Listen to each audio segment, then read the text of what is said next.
Dear Lady Love TV, Fake Wife in a Wedding. Tunghayan natin ang pagpapatuloy ng ating kwento sa ikawalong bahagi. Magtatanghalian na. Nang excited na bumaba si Jake dala ang laptop. Nakasimangot na naglilipat ng channel sa TV si Ella sa salas nang dumating ito. Ella! Naupo ito sa tabi niya. Dali-dali ay may nakita ako. Inirapan niya to. Ano na namang kabastusan yan? Ngumisi ito.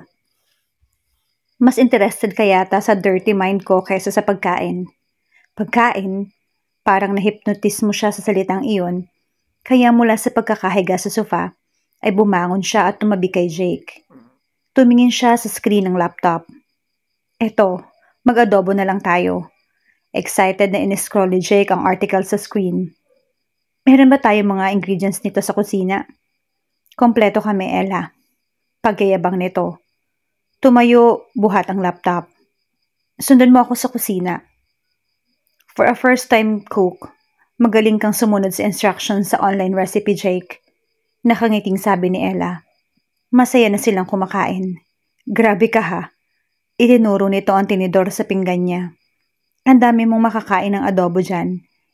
Ako lang, halos din ang gumawa. Nag-display ng peking ngiti si Ella.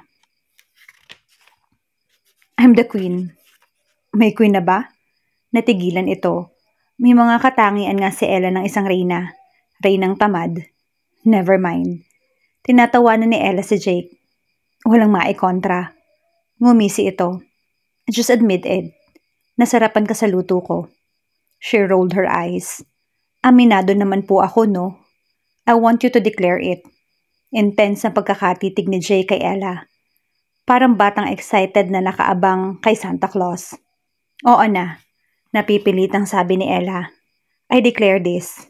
Itinuro niya ang tinidor at adobo sa pinggan niya. Adobo na luto ni Jake na masarap. Yum yum, pwede nang maging chef. He smiled proudly. Kumain ka pa. You will need a lot of energy. Nangunot ang noo niya. Energy for what? Mangingisda tayo. Mukha itong excited na bata. Mangingisda? Napa-eye roll siya. Oo, sabi. Gagamitin natin yung yate. Not the yacht again. Umiling-iling si Ella. Pareho lang sila nang naalala ni Jake. Ngumisi ang lalaki. I kissed you in that yacht, right? So, kakain na nga lang siya at mananahimik. Masarap mangisda.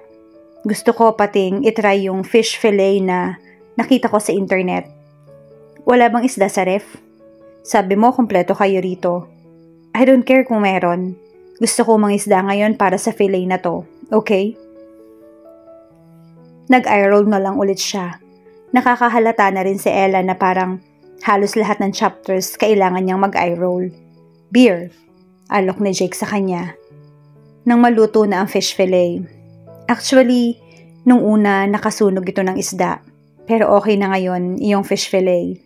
Nakatambak na nga lang ang mga hugasan sa kusina. Ayoko. Pinapapak ni Ella ang niluto ni Jake. Ang gara naman. Ang dali mong matutong magluto. Umupo si Jake. Ibinaba ang malaking bote ng beer sa mesa. I just follow instructions. Step by step naman eh. She nodded. Dapat kasi nag-try kang magluto. I did long ago. Hindi nga lang ako makaluto ng maayos. Ngumisi si Jake. Hindi ka kasi marunong sumunod. She narrowed her eyes at him. Parang may iba kang ibig sabihin dyan sa hindi ako marunong sumunod ha, Jake? Yes, nakangising sagot nito. Ayaw mong sumunod sa gusto ko. He poured beer into her glass. Sabihing hindi ako iinom eh. Yan. Tumitig ito sa kanya saglit habang nilalagyan ng beer ang sariling baso. Hindi ka na naman sumunod sa akin. Hindi ako umiinom ng alak talaga, Jake. No, just give it a try. Mas lalo siyang nagduda dito. Ayokong malasing. May pinaplano ka yata eh. He chuckled a bit. Now you are slowly reading my mind, Ella. See? Kaya hindi kita mapagkakatiwalaan eh. I am just giving you something to help you. But you have... You know, I know you want it. Oh please, Nag-eye roll siya. She took another fish fillet. Natatakot ka lang uminom kasi iniisip mo, pag nalasing ka, hindi mo na ako matatanggihan sa offer ko. Excuse me? Tumawa ito. Mahina ka kapag nalasing. Ayaw mong uminom kasi pag nalasing ka, mapapapayag kita sa sex. Hoy, mister, kahit malasing ako, I will never give my gorgeousness sa'yo. And never. He grinned. Iyon ang gusto niya sa babaeng to eh. Challenge. Prove it. Iniusog ni Jake ang baso ng beer palapit sa asawa. She narrowed her eyes at him. Iinom ka rin. Sure. Uminom si Jake ng konting beer sa sariling baso. Ew! Nag-aalinlangang uminom si Ella ng alak. Napangiwi ito sa pait na nalasahan niya. Ew! Natawa si Jake. Drink more. You will get used to the taste. Come here. Hinila siya ni Jake sa sofa. Lasing na si Ella. Tumatawa na lang siya na parang nawawala sa sarili. Pagsasamantalahan mo ako, Jake? She giggled as she fell on top of him. Nakahiga na si Jake sa sofa. Hell no! Ungol nito. Hinaplos siya nito sa buhok. Inilapit ang mukha sa mukha nito. I will make you admit something. Medyo lasing na ito at kakaiba na ang tunog ng tawa nito.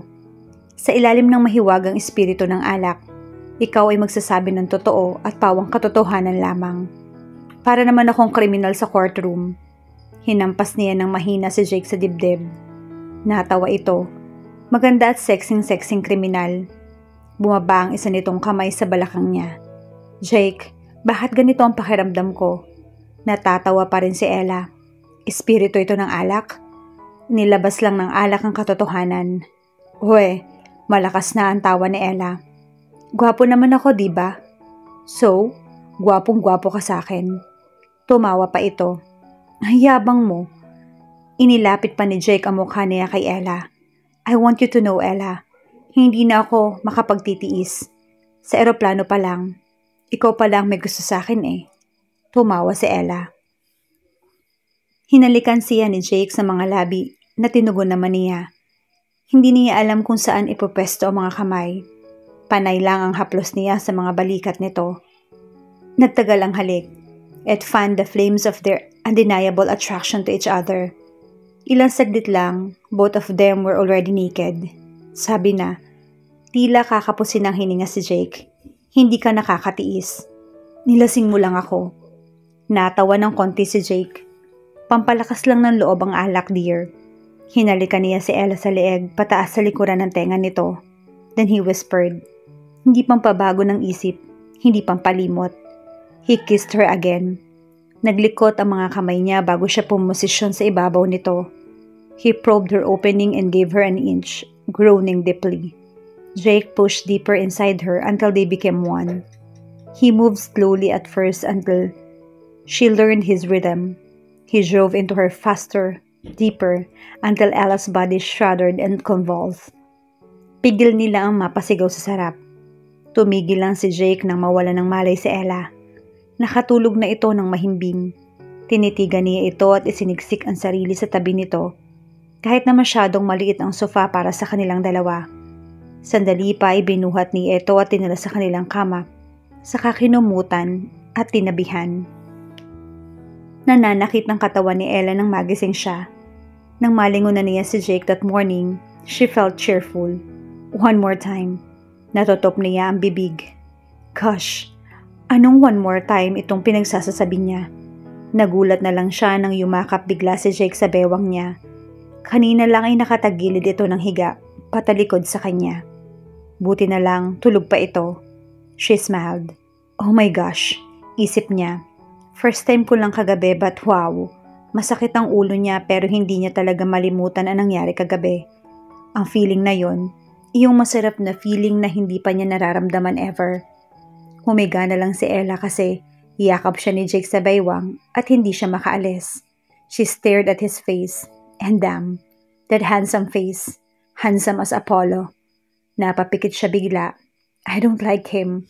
But when she opened her eyes, she changed her mind again. Siguro dapat lang niyang laruin anuman itong laro ni Jake. Hindi pa naman involved ang mga puso nila dito. Ang puso niya, Hindi naman siguro masama kung gusto niya ng konting paglilibang at sex, diba? After all, kasal na sila. At ang nangyari kagabi ang nagbabago ng isip niya. Para siyang nakadrugs kagabi. Kaninang madaling araw, she climax tries. Parang sobra na sa sobra pa. Ang isang gabi. Yes, this isn't premarital or illegal. Suporta pa ng isip niya sa desisyon. Pagkalabas ng banyo ay napatitig si Jake sa cellphone niya sa lamesa. Kanina pa nagre-ring yun pero hindi nagising niyon si Ella. She must be really tired. Naisip niya bago isinampay sa balikat ang tuwalyang ipinamunas niya sa buhok. He answered the call. Yes, Sir Jake, may naghahanap sa inyong lalaki dito sa opisina. Mumuntong hininga siya. Feli, I am on leave for my honeymoon. Tell him. Sinabi ko na po sir pero ayaw niyang umalis. Sino ba ang lalaking yan? Umagang-umaga pinasasama niya ang mood ko. Kailangan pa talaga siyang tawagan ng sekretarya niya. Sir, nanlalaban siya sa mga guards. Pinalalabas pa niya kung nasan man kayo ngayon. Napatawag ako kasi nagsisisigaw siya na mang-aagaw ka daw. That piqued his interest. Sino ba ang lalaking yan? Nagpakilala siyang si Marky. Kumakain na sila ni Jake ng toast bread at butter. Natigilan si Ella kasi naaasiwa na siya sa pagkakatitig sa kanya ng lalaki. Ano na naman? Nagtataka niyang tanong dito. Pakiramdam niya kasi nabubisit na naman sa kanya si Jake. At naisip niya na na-set up wedding lang sila. May sense kung hate nila ang isa't isa. Uuwi na tayo sa Manila bukas. Sabi nito sa mababang tono at nakatitig lang sa kanya. Akala ko isang buwan tayo dito. She remembered that so well. Napag-usapan nila iyon bago siya tuluyang nalasing. May aasikasuhin ako sa Manila. She nodded. Kung kumpanya mo? Nakatitig lang ito sa kanya. She groaned. Tigilan mo nga yan. Ang alin? Nagtaka si Jake sa pagsimangot ni Ella. Yung tinititigan mo ako ng ganyan. Kumagat siya ng konti sa tinapay. Ngumuya siya at lumunok. May mata ako kaya tititig ako kung gusto ko. Kung makatitig ka kasi parang may galit ka sa akin.